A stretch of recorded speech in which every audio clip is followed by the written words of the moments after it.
Hai semuanya, sawadee kerap, apa kabar? Semoga kabar kalian selalu baik dan juga sehat. Selamat datang di segmen analisa. Kembali kita update mengenai kasus di Subang, Jawa Barat. Dan di video kali ini ada dua saksi yang akan aku bahas. Pertama adalah Ibu Mimin dan juga Yoris. Kenapa aku membahas dua saksi ini?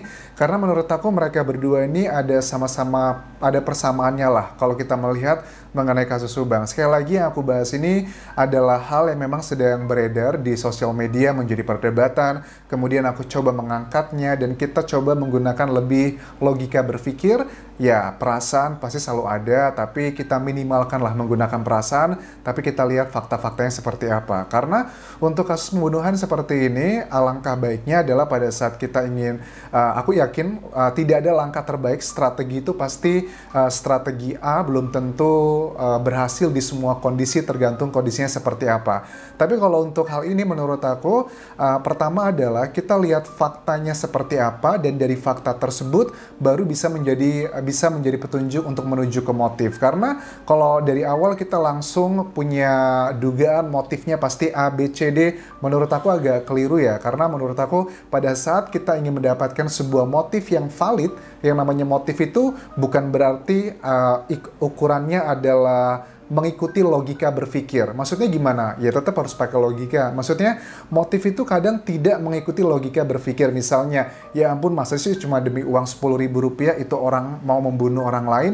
Kan secara logika itu tidak mungkin. Tapi ternyata setelah ditemukan fakta-faktanya, kemudian diketahui motif sebenarnya, ya ampun ternyata cuma seperti itu. Itu maksud aku yang kadang motif pembunuhan itu tidak mengikuti logika berpikir.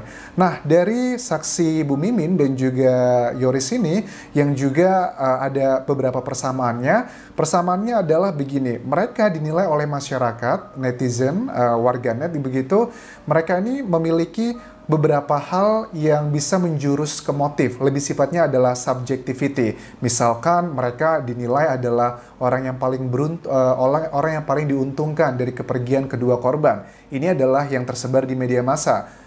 Nggak salah netizen berpikir seperti itu, tapi adalah salah kalau netizen langsung mengejudge mereka terlibat karena hanya dari hal tersebut. Menurut aku nggak juga. Yang menjadi persamaan juga di sisi lain yang cukup menguatkan bagi kedua orang ini adalah, pertama, Yoris dan juga Bu Mimin sampai sekarang aku belum menemukan hal-hal yang sifatnya ilmiah yang mengarah ke alat bukti memberatkan mereka. Tapi kalau menurut kalian ada nih beberapa hal yang cukup memberatkan Yoris dan juga Bu Mimin, ya boleh kalian tuliskan di kolom komentar ini. Tapi setahu aku belum ada hal-hal yang memberatkan Yoris dan juga Bu Mimin, mereka yang diduga menjadi terlibat di kasus ini. Tapi kalau secara subjectivity yang orang menilai ini adalah motifnya, kita harus mengakui Yoris dan juga Ibu Mimin adalah dua orang yang dinilai oleh sebagian netizen Indonesia orang yang paling diuntungkan begitu. Maksudnya gimana? Kalau Yoris diuntungkannya netizen berpikir adalah tentang masalah ekonomi, karena suka nggak suka keluarga intinya adalah Yosep, Yoris, dan juga kedua korban, otomatis tinggal berdua orang itu saja. Dan itu adalah berhubungan dengan ekonomi. Kalau untuk Bu Mimin, menurut aku secara hukum pun Bu Mimin tidak mendapatkan apapun ya, karena mohon maaf kalau aku salah, tolong dikoreksi, karena pendiri yayasan pun tidak ada namanya Ibu Mimin, terus juga tidak terdaftar secara resmi pernikahannya, tapi hal-hal yang lebih sifatnya kayak hubungan suami istri lah ya, yang mengarah memberatkan ke Ibu Mimin karena ada perdebatan A, B, C, D. Tapi sekali lagi persamaannya belum ada hal yang memberatkan dari segi hal yang ilmiah untuk merujuk ke alat bukti. Oke, kita bahas dulu adalah pertama mengenai puisi nih. Ini puisi diupload oleh Yoris di akun sosial medianya adalah di tanggal 30 Agustus 2021. Kasus pembunuhan itu adalah di 18 Agustus ya. Ini sebenarnya sudah diklarifikasi oleh Yoris bahwa puisi ini adalah puisi yang diambil dari orang lain, kemudian dia posting di Facebooknya atau sosial media lainnya.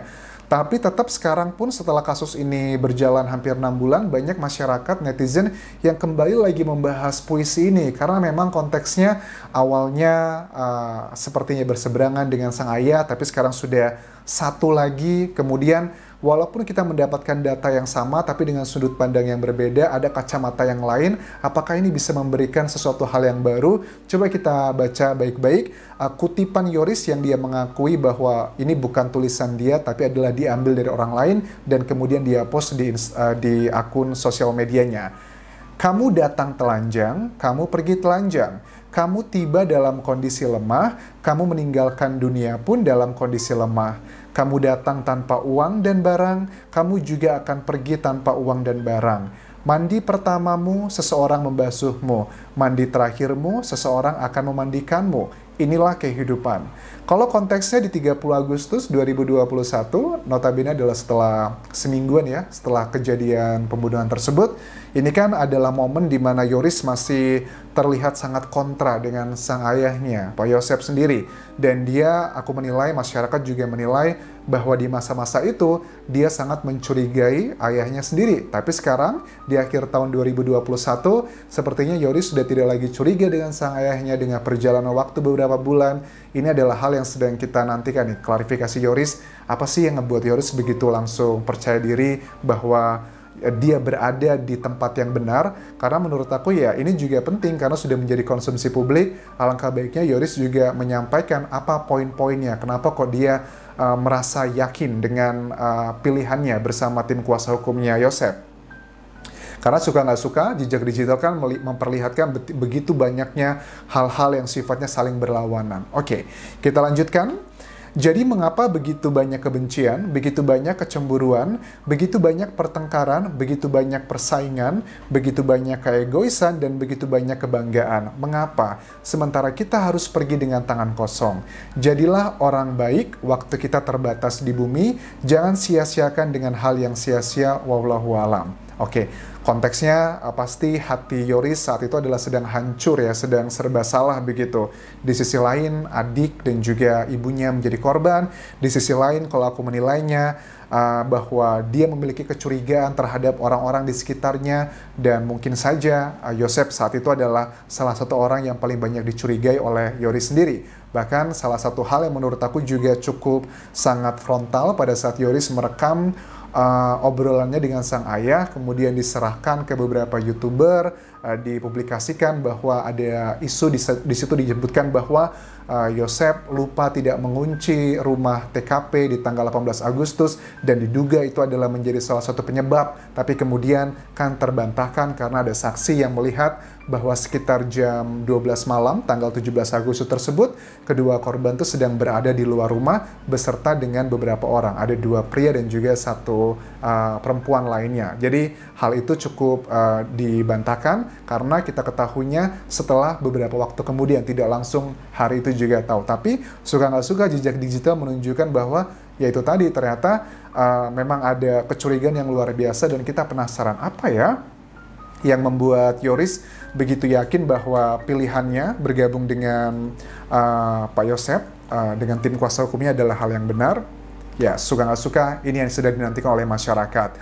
Kemudian juga di tanggal berapa ini? 31 Agustus 2021, Yoris mengungkapkan rasa hatinya lewat akun sosial medianya. Dunia itu tempat kita meninggal, bukan tempat kita tinggal. Sedang tidak punya apa-apa, cuma punya nyawa. Ini sih aku menggambarkan, kalau aku menilai ya dari postingan ini, terlepas ini adalah postingan dari orang lain, bukan dia yang membuat, hanya memposting, tapi sepertinya ini adalah gambaran dari hatinya Yoris di tanggal 31 Agustus tersebut. Kayak dia lagi give up banget ya, lagi sedih, marah, terus juga kecewa, campur aduk di situ. Dan suka nggak suka, ini adalah jejak digital yang memang sudah ada di internet. Itu adalah salah satu hal yang tidak bisa kita pungkiri. Tapi kalau aku melihat ya, dengan kita hubungkan dengan manuver terbaru dari Yoris bahwa di Desember lalu, akhir tahun 2021 dia pindah ke Pak Yosep beserta timnya di sana. Harusnya Yoris lebih mengatakan ya, suka nggak suka, kalau pengen membuat citra yang baik di masyarakat, ya bukan cuma citra sih, terlepas kasus ini sedang ditangani oleh Polda Jabar, tentunya juga ada nama-nama baik yang harus dijaga, mungkin Yoris bisa menyampaikan sebenarnya apa sih poin utama yang membuat Yoris mau gitu beralih ke tim kuasa hukumnya Pak Yosep. Apakah karena Danu? Mungkin saja banyak kebohongan. Kalau memang ada kebohongan, coba disebutkan kebohongannya apa saja. Karena suka nggak suka yang tersampaikan di media massa, itu kesannya kayak Danu adalah orang lemah, tidak ada yang membela, sedangkan Yoris dan juga Yosep adalah orang yang kuat. Padahal tidak seperti itu, karena menurut aku pun Danu juga bukan orang yang lemah gitu. Ada tim kuasa hukum di belakangnya, ada banyak orang-orang yang membackup dia. Menurut aku juga dia bukanlah orang yang lemah. Menurut aku tim Danu dan juga tim Yosep, Yoris sama-sama imbang ya, sama-sama kuat. Tapi kalau aku lihat perkembangannya, di awal kasus ini muncul di Agustus, September, Oktober, itu boleh dibilang adalah 70-90% netizen tuh lebih pro dengan Yoris dan juga Danu pada saat mereka menjadi satu tim. Tapi di bulan ya Oktober, November, di November, Desember sampai sekarang lah, itu kayaknya sudah mulai terpecah-pecah. 50% adalah Yosep, Yoris, 50% adalah ke Danu begitu. Jadi sama-sama imbang menurut aku. Kalau dibilang adalah Danu orang yang lemah, nggak juga sih. Karena kita melihat siapa saja di belakangnya, dan kalau ada sesuatu hal yang menyerang mereka pun, lantas akan banyak yang membelanya, tidak hanya dari netizen, tapi pun juga dari banyak media massa yang sudah memiliki link dengan mereka. Oke, I think that's it yang bisa aku bahas mengenai Yoris, dan mengenai Bu Mimin juga sama. Kedua orang ini adalah sama-sama ada persamaannya, tidak aku temukan hal-hal yang sifatnya ilmiah mengarah ke mereka yang menuju ke alat bukti, tapi secara citra di masyarakat, sebagian masyarakat netizen menilai adalah dua orang tersebut adalah orang yang cukup diuntungkan dari kepergian kedua korban. Tapi sekali lagi ya, bahwa menurut aku langkah terbaik untuk melihat kasus ini, kita mulai masuk dari petunjuknya adalah dengan fakta dulu. Faktanya apa, baru kita bisa masuk ke motifnya. Tapi jangan dari motifnya dulu, karena motif itu menurut aku adalah hasil dari proses ya, bukan dari motif kita masuk lewat situ jadi petunjuk, bukan. Tapi dari faktanya apa, langsung kita masuk ke situ, telitik lebih dalam, dan akan ketahuan motif sebenarnya gitu. Karena yang namanya motif sekali lagi kadang tidak sesuai dengan logika berpikir. Maksudnya logika berpikir ya, kayak contohnya beberapa kasus, ada seseorang yang mau membunuh orang lain cuma karena uang Rp10.000. Itu loh maksudnya, logikanya kadang tidak sejalan begitu. Tapi tetap kita harus mengedepankan logika. Caranya adalah dengan melihat fakta-fakta di lapangan. Hal-hal yang sifatnya ilmiah adalah cara kita untuk mengawal kasus Subang agar menyaring mana yang framing, mana yang fakta, mana yang beneran. So, thank you very much for watching this video. Sampai ketemu lagi di video berikutnya. Tinggalkan komentar, tinggalkan like, dan juga subscribe channel YouTube ini, serta follow Instagramku di Anjas di Thailand. Kau pun kerap semuanya. Bye-bye.